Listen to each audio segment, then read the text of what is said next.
네, 힘차고 은혜로운 찬양 감사합니다. 부활 후 두 번째 주일입니다. 날씨가 너무 좋은데 이 생기로 많은 자연 만물이 소생하게 되어지고 꽃들이 가득하게 되어집니다. 죽음을 이기신 그 부활의 생기가 여러분의 삶에 또 여러분의 가정에 가득하게 되시기를 주님의 이름으로 간절히 축원드립니다. 오랜만에 교회 표어를 한번 외쳐보겠습니다. 제가 앞소절을 하면 여러분들이 뒷소절 해주시기 바랍니다. 성령의 다음. 예, 한 5분쯤 안 하신 것 같은데 한 번만 더 해볼까요? 예, 성령의 다음. 예, 우리나라가 참 좋은 나라다. 보면 볼수록 좋은 나라다라는 어떤 유대인 학자가 에덴 동산이 실제로 어디 있느냐라고 했더니 실제로는 잘 모르잖아요. 근데 대한민국이 가장 가깝다. 성경에 여러 가지 진짜 유대인 학자가 주장한 게 있습니다. 여러 가지 그것을 바탕으로 학자가 한 거니까 없던 소리를 그렇게 한 건 아닌데 저도 일부 공감하는 부분들이 있습니다. 우리나라가 너무 좋다라는 생각이 드는데 그 중에 하나가요. 40세가 넘으면 2년에 한 번씩 국가에서 전 국민 건강검진을 해주잖아요. 특히 그 건강검진에서 좋은 게 뭐냐면 암과 같은 이런 우리 죽음에 이르게 하는 병을 조기에 발견해서 치료할 수 있는 것이 이 건강검진의 큰 장점입니다. 근데 저는 그런 생각을 해봤어요. 우리 신앙인들도 최소한 2년에 한 번씩은 영적인 건강검진을 받아야 된다. 영적으로 자기가 치명적인 병에 걸려 있는데 걸린지도 모르고 그냥 죽어가고 있는, 그래서 영이 죽고 결국 죽어가고 있는 이런 우리가 될 수 있다. 그래서 육체의 질병을 위해서 2년에 한 번씩 건강검진을 받는 것처럼 우리 영적인 삶을 위해서 우리 신앙도 가끔씩 이 영적인 건강검진을 해봐야 된다라는 생각들을 하고 있습니다. 오늘 말씀을 전하는 가운데 말씀을 통해서 여러분들이 영적인 건강을 검진받으시는 그런 시간이 되기를 원합니다. 마태복음 19장을 보면 한 부자 청년이 와서 예수님께 가장 인생에 중요한 일인 영생에 관해서 묻습니다. 선생님, 무슨 일을 해야, 무슨 선한 일을 해야 영생을 얻으리까?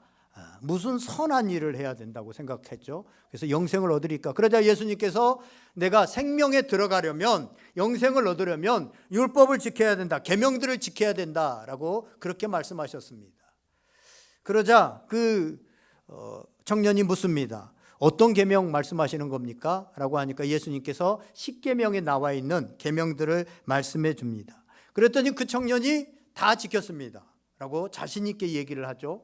그런데 그 청년이 영생을 얻고 생명을 얻게 되었습니까? 아니, 얻지 못했잖아요. 계명을 다 지켰는데, 율법을 다 지켰는데, 자신이 그렇게 자신했는데 생명을 얻지 못했습니다. 대신 예수님께서 요한복음 3장 5절에 보면 어떻게 하면 생명을 얻을 수 있고 어떻게 하면 하나님의 나라에 들어갈 수 있는가라는 것을 말씀하시는데 니고데모의 질문에 이렇게 말합니다. 요한복음 3장 5절을 보면 예수께서 대답하여 이르시되 진실로 진실로 내게 이르노니 사람이 물과 성령으로 거듭나지 아니하면 하나님의 나라에 들어갈 수 없느니라. 물과 성령으로 거듭나야 하나님의 나라에 들어갈 수 있다라고 말씀하고 있습니다. 그러면 예수님께서는 왜 영생을 묻는 청년에게 물과 성령으로 들어가는데 왜 계명을 지키라고 그렇게 말씀하셨을까요? 계명을 지키면 영생을 얻을 수 있는 걸까요? 청년은 계명을 지켰는데 영생을 얻지 못했잖아요. 그러면 반대로 계명은 안 지켜도 되는 거예요? 율법은 안 지켜도 되는 겁니까? 오늘 본문 17절에서부터 20절까지 말씀을 보면 유대인들이 우리는 율법을 받았다, 그것을 큰 자랑으로 여겼습니다. 그런데 율법을 받았다고 하는 그들이 진짜로 그 율법을 말하기만 하고 전하기만 하고 자신들은 온전히 지키지 않았던 그런 모습들을 보면서 위선자의 모습을 말하고 있습니다. 그것 때문에 결론적으로 24절에 보면 기록된 바와 같이 하나님이 너희 때문에 이방인 중에서 모독을 받는도다, 이렇게 말씀하고 있습니다. 오늘 본문의 이 말씀을요, 유대인이라고 불리는, 17절에 보면 유대인이라고 불리는 내가, 이렇게 시작하잖아요. 이걸 그냥 그리스도인이라고 하는 내가, 집사라고 하는 내가, 교회 다니는 교인이라고 하는 내가, 이렇게 그냥 적용하면 그대로 되어질 것 같아요. 내가 율법에 대해서 받았다고, 영생을 받았다고, 내가 하나님의 은혜를 받았다고 그렇게 자부하는 내가 그 율법은 지키지 않고 오히려 그것 때문에 하나님의 이름을 모독하게 하고 있다라고 말하고 있습니다. 여기에서 율법주의라고 하는 말이 나옵니다. 율법주의. 율법주의라는 말은 뭡니까? 한마디로 말하면 하나님의 말씀을 지키고 살면, 하나님의 율법 말씀을 지키고 살면 구원을 받고, 지키고 살지 않으면 심판을 받는다. 이게 율법주의입니다. 반면에 우리가 로마서에서 계속해서 말씀하고 있는 십자가의 복음은 뭐냐? 누구든지 성령으로 인하여서 십자가 지신 예수 그리스도를 구주로 영접하기만 하면 구원을 얻게 되어진다. 하나님의 은혜로 구원받게 되어진다. 그리고 그 후에 성령의 도우심으로 하나님의 말씀대로 살게 되어진다라는 거예요. 그러니까 율법주의나 복음주의나 결론은 하나님의 말씀대로 율법을 지키면서 살아가게 된다는 거예요. 겉으로 보기에는 똑같잖아요. 율법주의, 그래서 겉으로 보기에는 구분이 잘 안 돼요. 율법적으로 신앙생활 하는 사람들도 열심히 하나님의 말씀을 따라 살고 있고, 은혜로 십자가의 복음으로 살아가는 사람도 열심히 하나님의 말씀을 지키면서 살아간다는 거예요. 별로 차이가 없습니다.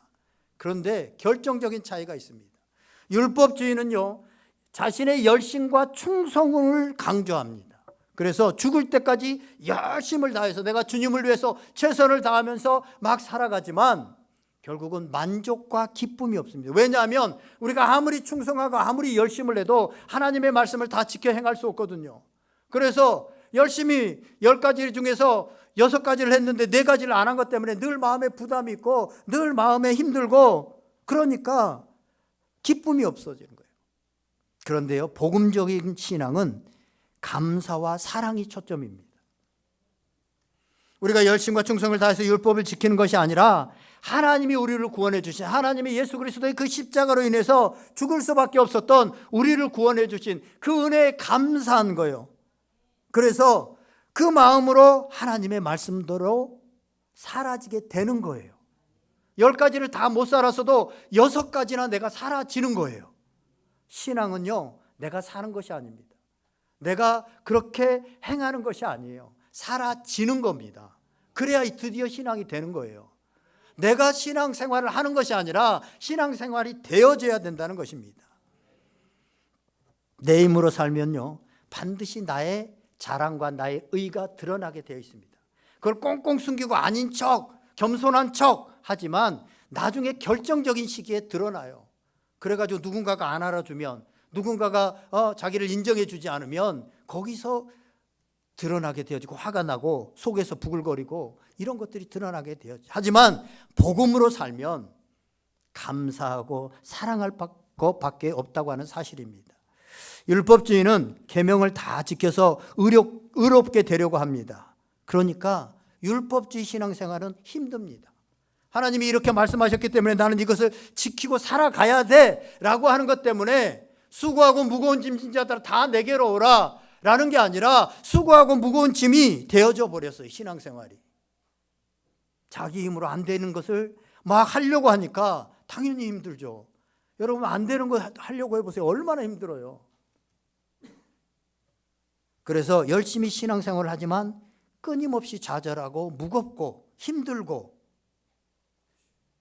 하나님의 말씀대로 살아가지 못합니다. 그러다가 이 사람이 점점 위선적이 됩니다. 왜냐하면 실제로는 그렇게 못 살지만 그렇게 살아야 된다는 걸 알고 있고 그렇게 믿기 때문에, 또 내가 교회를 다닌 지 10년이 되고 20년이 되고 이제 권사가 되고 장로가 되었는데 말씀대로 안 살았고 못 사는 것 때문에 그렇게 보이면 안 되니까 숨기려고 합니다.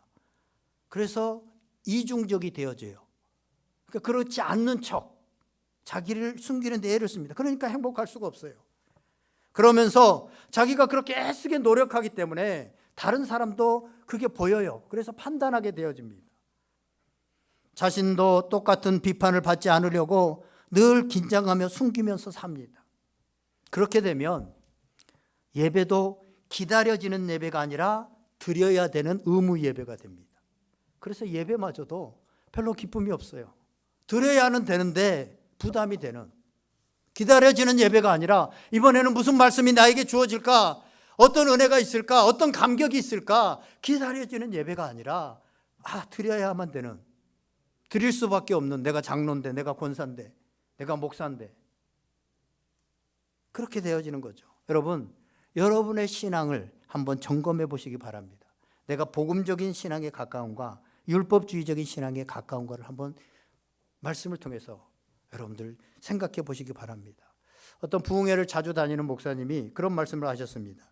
자신이 어느 교회에 가서 이렇게 초청을 받아서 말씀을 전하러 갔을 때 그 성도들의 이렇게 얼굴을 한 이틀 2번 정도만 이렇게 보면 그 성도들의 얼굴이 막 근엄하고 확 굳어 있고 그런 모습들을 보면 이 교회 좀 골칫게나 아프겠다라고 하는 것들이 느껴진다고 합니다. 그리고 나중에 보면 그 말이 거의 맞았다라는 그런 얘기를 들은 적이 있습니다. 이처럼 율법주의적인 신앙은 나 자신도 행복하게 못하게 만들고 나도 행복하지 못하게 살아가게 할 뿐만 아니라 교회 공동체에 영향을 미치게 되어지기 때문에 위험하고 좋지 않는 것이다라는 것입니다. 분명 로마서 14장 17절에서 말씀하고 있는 것처럼 하나님의 나라는, 영생의 삶은 성령 안에 있는 의와 평강과 희락입니다. 의와 평강과 희락. 내 자신에 대해서는 늘 평강하고 환경을 뛰어넘는 내 안에 평강이 있게 되어지고 그 다음에 다른 사람에 대해서는 기쁨이 있게 되어집니다. 기쁨이 충만하게 되어집니다. 그런데 우리가 성령 안에 있으면 이렇게 되어지는데 성령 안에 없으면 우리의 모습은 굳어지고 딱딱하게 되고 고집스럽고 근엄하고 다가가기 힘들고 이런 모습이 될 수밖에 없다는 것입니다. 율법적인 신앙을 하는 사람들은 믿음이 좋다는 사람일수록 직분이 높을수록 권위적이고 딱딱해질 수밖에 없다고 하는 사실입니다. 왜냐하면 자신을 숨겨야 되기 때문에 그렇고 그렇게 또 보이기 때문에 다른 사람들이 그렇게 보이기 때문에 그렇다고 하는 사실입니다. 세상의 모든 종교는요 사실은 율법적입니다. 그런데 기독교는 종교가 아닙니다. 이 율법이라고 하는 말은요 오늘 본문에 보면 제일 많이 나오는 단어가 율법입니다. 12번이 나오고 있거든요. 원래 그 이스라엘 백성들을 하나님께서 애굽에서 구원해 내셔가지고 하나님의 백성이 되게 하시고 하나님 백성이 이렇게 살아가면 너도 행복하고 그 공동체도 행복한 공동체가 되어진다라고 해서 하나님께서 주신 최소한의 법입니다. 그래서 유대인들에게 특별히 하나님의 백성들에게 주신 법이 바로 이 율법입니다. 그래서 하나님의 백성들은 이 율법을 지키면서 삽니다. 그런데 유대인들이 어느 순간부터 그 율법의 정신을 잃어버리고 그 율법의 껍데기만 붙들고 살게 되어집니다. 그 대표적인 것이 바로 오늘 2번째로 많이 나오는 단어 할례라고 11번 나오고 있거든요. 할례라고 하는 단어입니다. 할례를 자랑하게 되는 거죠. 할례의 의미도요. 창세기 17장에 보면 하나님께서 아브라함을 택해 가지고 아브라함에게 복을 주시고 언약 이런저런 복을 주시면서 7절에 이렇게 말하죠. 창세기 17장 7절에 보면 내가 내 언약을 나와 너 및 내 대대 후손 사이에 세워서 영원한 언약을 삼고 너와 내 후손의 하나님이 되리라. 이렇게 하나님이 되리라라고 아브라함을 불러가지고 약속을 한 다음에 10절에 이렇게 말합니다. 너희 중 남자는 다 할례를 받으라. 이것이 나와 너희와 너희 후손 사이에 지킬 내 언약이니라. 아멘. 그래서 하나님의 백성, 하나님께서 이스라엘 백성들에게 할례를 말씀하시고 할례를 통해서 원하시는 것은 하나님이 나와 내 후손의 하나님이 되신 것을 늘 기억하면서 감사하게 살라고 몸에 표시를 주신 거예요. 내 몸에 새겨진 할례를 보면서 그래서 맞아, 나는 자격이 없고 나는 하나님의 자녀가 될 그런 것을 아무것도 행한 게 없는데 하나님이 자녀 삼아주시고 아버지가 되어주신 거 너무나도 감사하다. 그래서 내가 그 감사함 때문에 아버지의 말씀을 따라서 살아야지. 이게 바로 우리에게는 십자가입니다. 예수 그리스도의 십자가를 바라볼 때마다 나는 죄인이고 나는 죽을 수밖에 없고 나는 영원한 지옥불에 가야만 인생인데 하나님께서 예수 그리스도를 통해서 구원해 주시고 저 십자가를 통해서 나를 하나님 자녀 삼아 주시고 영생을 주신 거, 그 십자가를 바라볼 때마다, 이 할례를 바라볼 때마다 너무너무 감사하고 하나님 앞에, 그래서 하나님의 그 감사함 때문에 하나님 앞에 내 것을 드리고 내 삶을 드리고 하나님의 말씀 따라 살아가야 되겠다라는 게 되는 거죠. 여러분, 우리에게 누군가가, 제가 언젠가도 말씀드렸지만 제가 어떤 죄를 지어서 감옥 가야 되는데 누가 대신해서 자기가 그 죄를 지었다고, 옛날에 조폭 영화를 보니까 그런 거 있더라고요. 이렇게 두목이 누군가를 이렇게 칼로 찔러서 죽이면 경찰이 오기 전에 얼른 그 밑에 있는 그 부하들이 자기가 그 피를 묻혀가지고 칼을 들고 그렇게 살면, 그러면 이제 그 두목이 다 해주고 나중에 또 빨리 감옥에서 나올 수 있도록 그렇게 뒤를 봐주고 뭐 이런 영화들도 있잖아요. 그러니까 나를 위해서 누군가가 대신 그걸 해주셨다. 특별히 내 생명, 내가 죽어야 되는데 죽음을 대신해서 해주셨다. 그러면 그분에게 우리가 감사함으로 평생에 그렇게 살아가는 것이 당연한 거 아니겠습니까? 이게 바로 하나님께서 우리에게 보여주신 이 할례를 통해서 내가 네 아버지가 됐어, 너를 지키고 너를 인도해 줄 거야, 널 구원해 주실 거야 라고 하는 것을 보여주신 게 이 할례인데, 어느 순간부터 이 할례에 대해서 유대인들이 다 잊어버리고 이제는 그 할례를 자기들이 우월하다, 우리는 하나님이 택했어 라고 하는 우월주의 또는 종교적인 하나의 의식으로만 남게 되었다는 거예요. 이게 오늘 본문에서 말하고 있는, 오늘 본문이 사실은 조금 딱딱하고 어려운 부분이 28절에 보면 무릇 표면적 유대인이 아니요 표면적 육신의 할례가 아니다. 이 표면적 육신의 할례라고 하는 말이 이 말입니다. 그러니까 그냥 껍데기로만, 표면에만 할례가 남았다는 거예요. 정말 그 할례에 정말 의미들이 없다는 거예요. 그래서 하나님께서 예레미야 31장 31절에서 이렇게 이제 하나님께서 새롭게 된 하나님의 백성들에게 새 언약을 주시는데 33절에 보면 이렇습니다. 그러나 그날 후에 내가 이스라엘 집과 맺을 언약은 이러하니 곧 내가 나의 법을 그들의 속에 두며 그들의 마음에 기록하며 나는 그들의 하나님이 되고 그들은 내 백성이 될 것이라. 또 에스겔서 37장 14절에 보면 또 내 영을 너희 속에 두어 너희가 살아나게 하고, 이제는 하나님의 법을 할례가 아니라 육체에다 두는 것이 아니라 성령으로 내 마음에 두어서 살아나게 하신다라는 것입니다. 오늘 본문 29절이 그 말씀입니다. 우리 29절 말씀 다 같이 한번 읽어보겠습니다. 시작.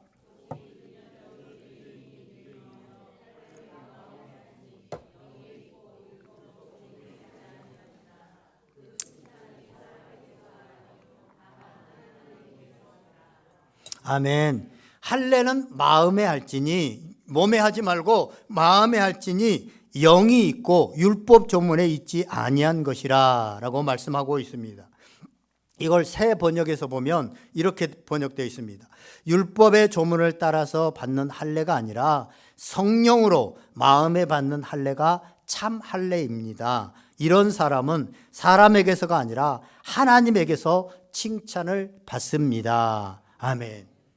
이제 우리가 예수 그리스도를 믿으면 성령으로 말미암아 마음의 할례를 받게 되어집니다.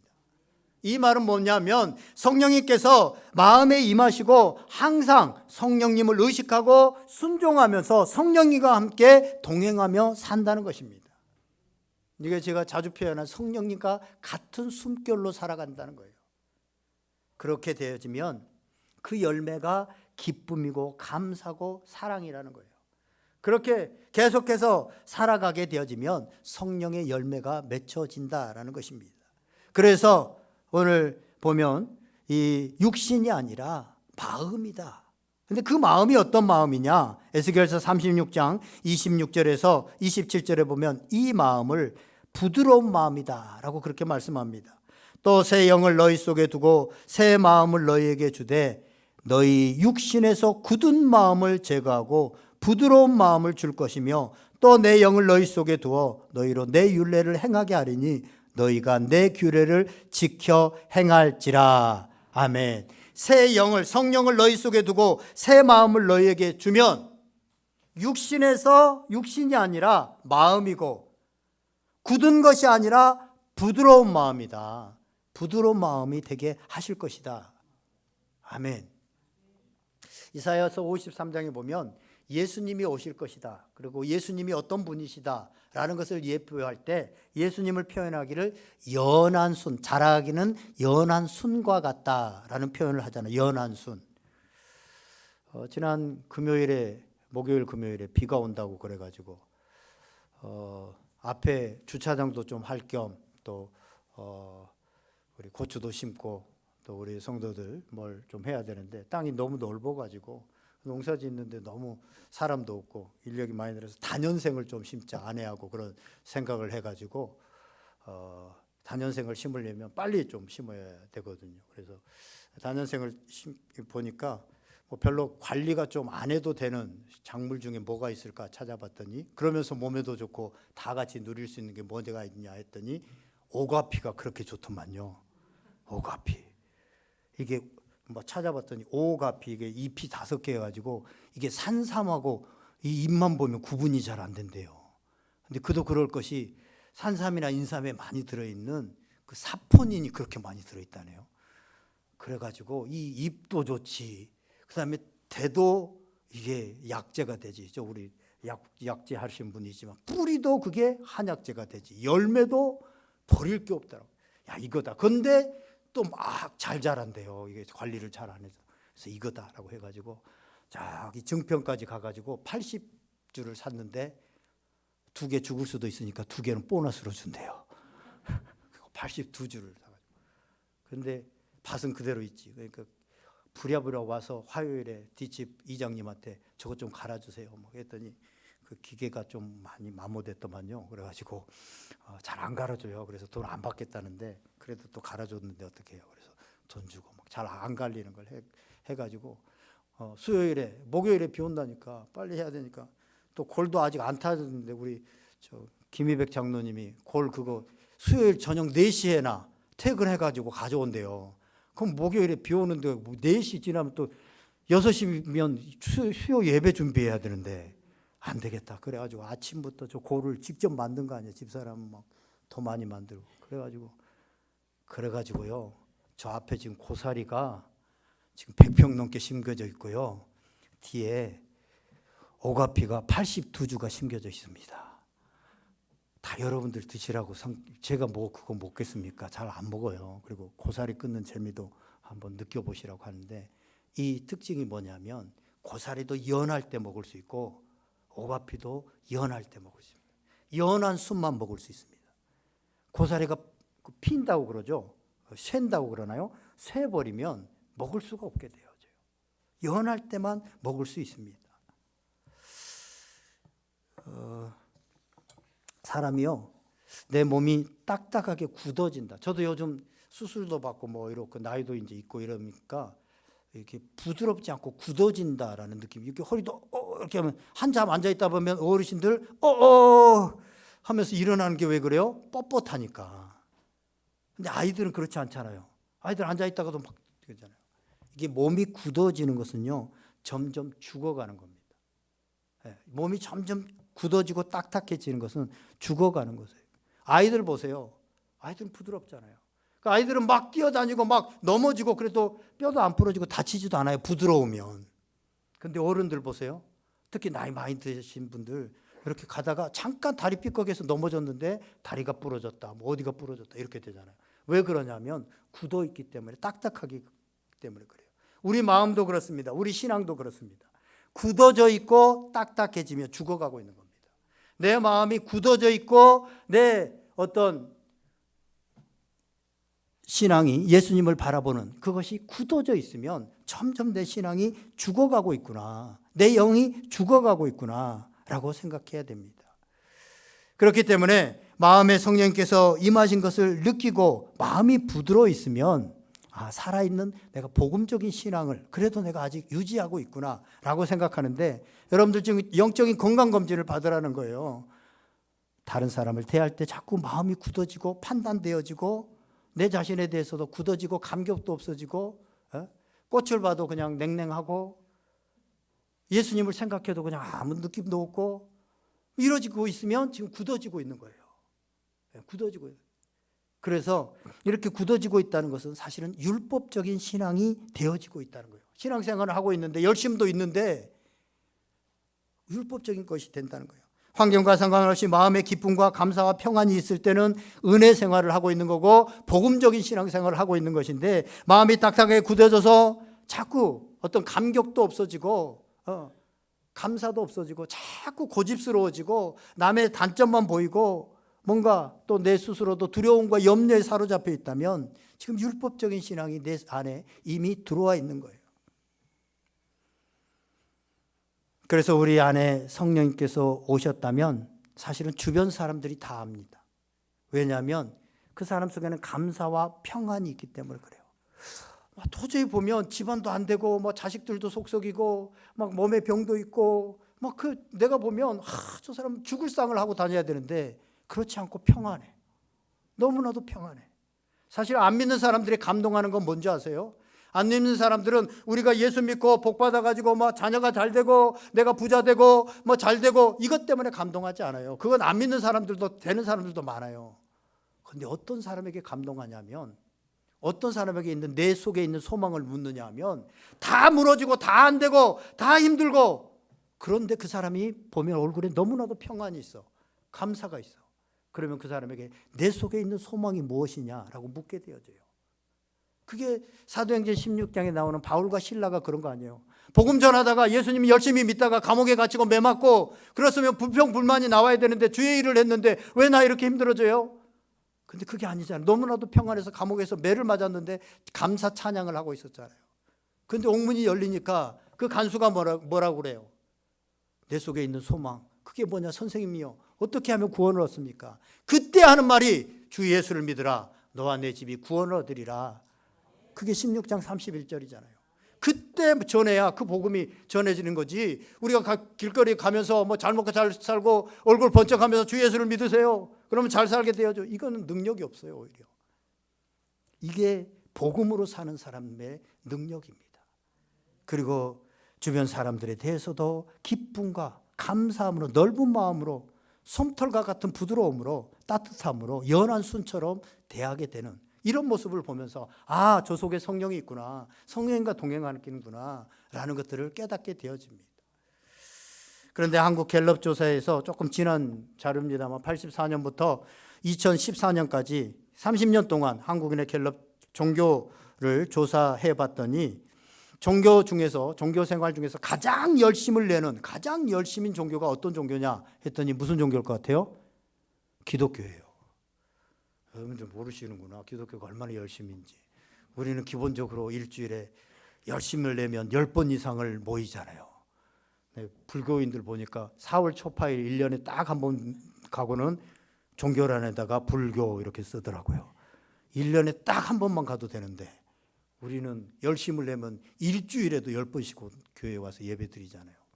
근데 그렇게 기독교가 열심히 참 좋은 거잖아요. 열심히 하나님을 섬기고 하나님의 말씀을 따라 살고 예배하고. 그런데 문제는 뭐냐? 종교 선호도 조사를 해보면 반대라는 거예요. 선호도 조사는 오히려 불교나 천주교 이런 것들이 더 높고 기독교가 10% 이렇게 더 낮은 최하위를 기록했다는 거예요. 이건 뭐예요? 한국 기독교가 열심히 있는데, 율법적인 열심, 하나님의 말씀을 따라서 살아가는 열심이 있는데 그 열심에서 나아가는 사람들에게 부드러움과 따뜻함 이런 것들이 빠졌다는 거예요. 그러니까 율법적이 됐다는 거예요. 이게 실제로 우리가 교회에서 실제로 깨끗하게 많은 교회들 보세요.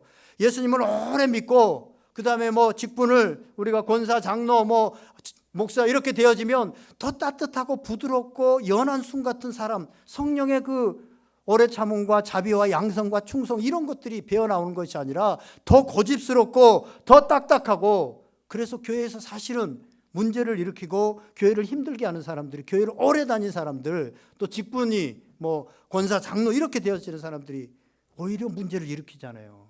왜 그래요? 고집스러워지고 더 딱딱해지고 더 굳어지고, 그러니까 다른 것을 용납하지 못하잖아요. 그러다 보니까 이런 일들이 있었는데, 본래 기독교는 그렇지 않습니다.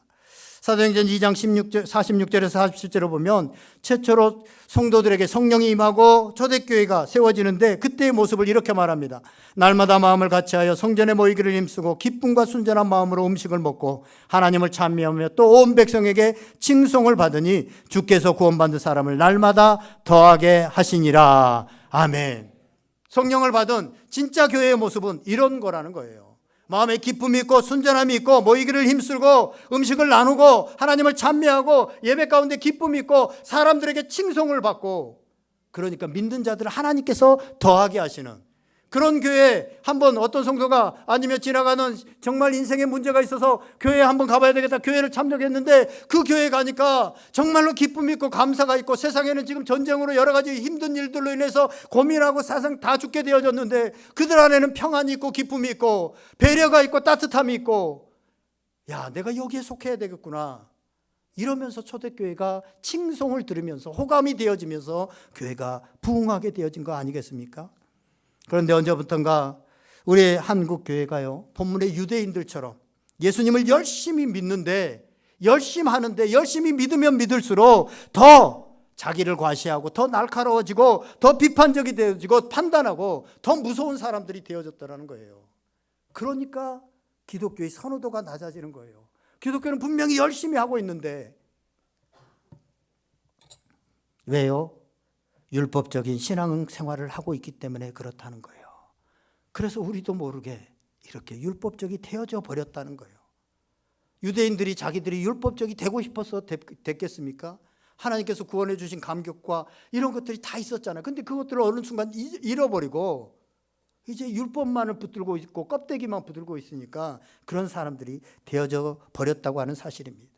그런데 예수님께서는 우리가 그렇게 살아가기를 원치 않습니다. 예수님께서 십자가를 지신 이유는 우리로 구원받고 성령으로 마음의 할례를 받아서 봄의 연한 순처럼 모든 사람들이 먹을 수 있는 그런 연한 순처럼 살아가게 하기 위해서, 그렇게 부드럽게 하시기 위해서 예수님께서 십자가에 돌아가셨다고 하는 사실입니다.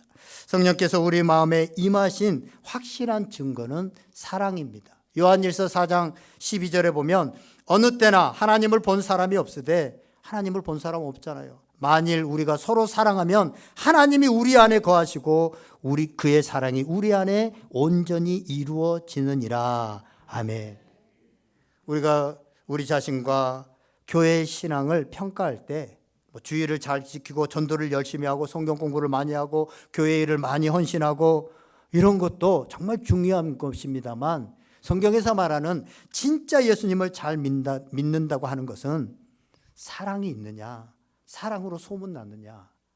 우리 온누리교회가 전도 열심히 하는 교회, 기도 열심히 하는 교회, 봉사 열심히 하는 교회, 이런 것도 중요하지만 안 믿는 사람들이 볼 때 그런 거는 자기네끼리 하는 거고, 진짜 그곳에 그 믿는 사람들이 사랑이 있느냐라는 것이 중요하고 사랑으로 소문나야 된다는 것입니다. 그래서 구원 얻는 복음적인 신앙이 우리가 열심이 아니라 사랑으로 확인해 보아야 된다라고 하는 사실입니다. 인류를 사랑하고 주님을 사랑한다고 외치는 사람들이 많이 있지만, 지금 내 옆에 있는 남편, 아내, 부모님, 권사님, 장로님, 목사님을 사랑하지 못하고 있다면 우리가 십자가의 복음과는 다른 복음, 율법적으로 우리의 신앙이 흐르고 있지 않는지 우리 자신을 확인해 봐야 된다라고 하는 사실입니다. 하나님의 사랑이 우리에게 나타난 것이 바로 예수 그리스도의 십자가고, 그 십자가는 사랑입니다. 그래서 십자가를 볼 때마다 우리는 거기에서 사랑을 끄집어 올 수 있어야 되고, 그 사랑이 결국은 우리 믿는 자들의 최종 목표다라고 하는 사실입니다. 이 사람과, 제가 여러 번 말씀드렸지만 사람은요, 한국어로도 밑에 자음 하나 다르잖아요. 사람과 사랑, 자음 하나 딱 다릅니다. 사실 어원이 같은 곳에서 왔습니다. 사람의 삶은 사랑하는 삶입니다.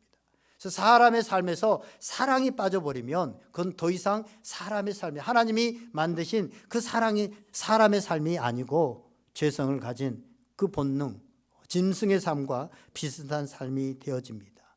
우리가 내 자신으로 살아간다라고 하지만 그 나로 살아가게 되어지면 결국은 그 뿌리를 가면 마귀가 있습니다.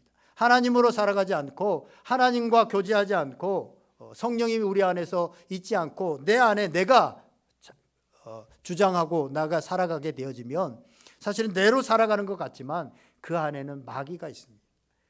아담을 범죄하게 하고 하와를 유혹했던 그 마귀가 있는 겁니다. 그 마귀는 디아블로스라고 하잖아요. 디아블로스라고 하는 의미는 나누는 자, 고소자, 비난자라고 하는 뜻이 있습니다. 누군가를 비난하고 고소하고 그래가지고 나누게, 자꾸 분리하게 만드는 것이 마귀가 하는 겁니다. 그래서 로마서 2장을 시작하면서 믿는 자들, 유대인들에게 죄를 지적하면서 하나님을 믿는다고 하면서 2장 1절에 그러므로 남을 판단하는 사람아, 남을 판단하는 죄가 도덕적으로 살인하고 간음하는 죄보다 먼저 다루고 있다는 것은 그만큼 중요하기 때문에 그렇다는 거예요. 그런데 반면에 성령은요, 하나 되게 하는 영입니다. 예수님의 수제자였던 베드로가 많은 것들, 자신도 넘어져 보고 율법적인 신앙생활도 해보고 부인도 해보고 내 힘으로 신앙생활 잘해보겠다라고 자기를 내세워 보기도 하고, 그래서 나는 절대 부인 안 합니다 라고 하기도 하고 다 한 다음에 인생의 노년에 이제 사역을 맞춰가는 그 단계에서 베드로전서 4장 8절에서 이렇게 말을 합니다. 만물의 마지막에 가까이 왔을 때 우리 성도들이 할 일이 뭐냐? 무엇보다도 뜨겁게 서로 사랑할지니 사랑은 허다한 죄를 덮느니라. 아멘. 지금 여러 가지 전쟁과 세계 정세들을 보면서 만물의 끝이 가까웠다, 말세가 가까웠다라고 하는 사람들의 소리를 많이 듣습니다. 그때 이러한 때 우리가 할 수 있는 거 단 한 가지, 베드로는 뜨겁게 사랑하라라고 말하고 있습니다. 이 마지막 시대에 우리에게 남겨진 삶에서 정말 제일 먼저, 아니 전부 해야 될 것이 뭐냐? 사랑하는 것밖에 없다. 사랑하는 것밖에 없다. 근데 그 사랑하는 것의 처음 단계가 뭐냐? 사랑이 뭐냐? 허다한 죄를 덮는 것이다. 허다한 죄를 어떻게 사랑해야 되느냐? 상대방의 허물을, 잘못을, 죄를 자꾸 들춰내지 말고 덮으라는 겁니다. 여러분 가정 안에서도 마찬가지 아니에요? 남편의 죄를 이런 죄 옛날에 한번 실수해서 혹시나 옆집 이런 것까지 다 꺼내 가지고 들춰내면 그 집안은 지옥이 됩니다. 그러나 덮으면, 덮고 사랑하면, 자녀의 또 마찬가지입니다. 자녀의 죄를 여러분 오늘부터 자녀가 잘못할 때마다 일일이 다 지적해 보세요. 그 자녀는 망합니다. 확실히 이상한 대로 나아갑니다. 덮는 거죠. 그냥 알아도 모르는 척하면서 덮을 때 그 자녀가 오히려 부모의 사랑을 알고 바로 성장하게 되어집니다. 그러므로 교회와 성도는 죄를 묻고 판단하는 검찰이나 검찰청이 되어져서는 안 됩니다. 예수님 보세요. 예수님께서는 가늠하다 현장에서 잡혀온 여인을 죄를 묻지 않았습니다. 죄를 비판하지 않았습니다. 남편이 5인 여자, 오늘 혹시 우리 교회에 남편이 5인 여자가 있으면 우리 교회 다닐 수 있을까요? 그냥 누가 막 이래가지고 그걸 한 번이라도 듣게 되면 누가 그러더라고, 흉보더라고, 그러면 못 다닙니다. 예수님은 말씀하시지 않았어요. 세리들, 창기들 죄를 묻지 않았습니다. 정죄하지 않았습니다. 말씀을 마치려고 합니다. 우리 교회가 참 멋있는 곳에 있고 좋은 것 중에 하나가, 제가 장미를 좋아하는데 이제 조금 있으면 5월 되면 저 담벼락에 장미가 탁 필 겁니다. 장미가 참 예쁘잖아요. 빨간 장미. 그런데 장미에 가까이 가서 그 장미를 만지려고 하면 뭐가 있어요? 가시가 있습니다. 장미만 그런 게 아니라 율법적인 성도도 그렇습니다. 멀리서 보면 기도도 열심히 하고 교회도 열심히 나오고 뭔가를 열심히 봉사하는 것 같고, 그래서 참 믿음이 좋은 것 같아서 본받고 싶어서 가까이 가보면 가시가 있습니다. 그래서 자꾸 찔리게 됩니다. 그러면 다가가기 힘듭니다. 내가 죽고 생수의 근원이신 예수 그리스도로 살지 않으면 아무리 내가 열심히 하고 충성스러운 신앙생활을 해도 내 말과 행동에 가시가 돋쳐 있습니다. 그 사람은 가까이 갈 수가 없습니다. 성령 하나님이 우리 안에 오시는 이유는 성령님이 오시면 그런 우리의 마음에 할례를 받아서 우리가 변화되게 되어집니다. 마음에 가시가 없고 부드러워집니다. 이것이 성령님이 우리 마음에 주시는 할례입니다. 이렇게 되어지면 내 자신도 살아날 뿐만 아니라 내 주변이 살아납니다. 내가 이렇게 변화되어지면 내 남편이 살아나요. 내가 이렇게 변화되어지면 내 아내가 살아납니다. 내가 이렇게 변화되어지면 우리 자녀들이 살아나게 되어집니다. 내가 이렇게 따뜻하고 연한 순 같은 부드러운 사람이 되어지면 우리 교회 전체가 살아나게 되어집니다. 그래서 마귀는 이것을 못하게 하는 거고, 말세가 될수록 성경은 한 가지, 사랑하라라고 말합니다. 여러분, 우리는 감사하고 사랑하며 살기에도 짧은 시간이에요. 누군가를 미워하고 판단하고 그 죄를 들춰내고 그럴 시간이 어디 있어요. 사랑하고 그냥 덮어주고 그냥 그런 거 보이더라도 눈 감아주고 대신 기도해주고, 그러면 얼마나 따뜻한 공동체가 되겠습니까? 그렇다고요, 이게 식은 것이 아니잖아요. 감사하고 사랑하는 게 뭐 돼야죠. 뭐 부드러운 마음 되라고 하는데 그게 돼야죠. 안 되는데 어떻게 해요? 안 됩니다. 그러면 안 되는데 되려고 하면 스트레스 받죠. 그렇게 하지 마시고 그저 내 안에 지금 성령님이 와 계시다, 그 성령님을 믿으시고, 와 계시다는 것을 믿으시고 십자가의 주님을 계속 바라보시고 말씀을 붙들고 기도하시기 바랍니다. 그러면 어느 순간 되어집니다. 내가 막 되려고 하는 것이 아니라 되어지는 거예요. 그래서 성령님과 깊은 교제를 오랫동안 하게 되어지면 사랑과 희락과 화평과 오래 참음과 자비와 양성과 충성과 온유와 절제, 이 절제도 되어지고 오래 참기도 되어지고, 이게 되어지는 거거든요. 이걸 이래야 따뜻한 부드러운 것이 되어져서 누구나 다 거할 수 있는 곳이 되어집니다. 여러분들이 이런 은혜를 받아서 성령님께서 여러분의 마음에 할례를 주시는 은혜를 받아서 여러분도 살아나고 여러분의 가정, 여러분 주변도 살아나고 우리 온누리교회도 살아나는 그런 역사가 있기를 주님의 이름으로 간절히 축원드립니다. 기도하겠습니다. 오늘 말씀을 생각하면서 성령님께서 여러분의 심령에 주신 그런 말씀 붙들고 다 같이 한번 기도하겠습니다. 다 같이 기도하겠습니다.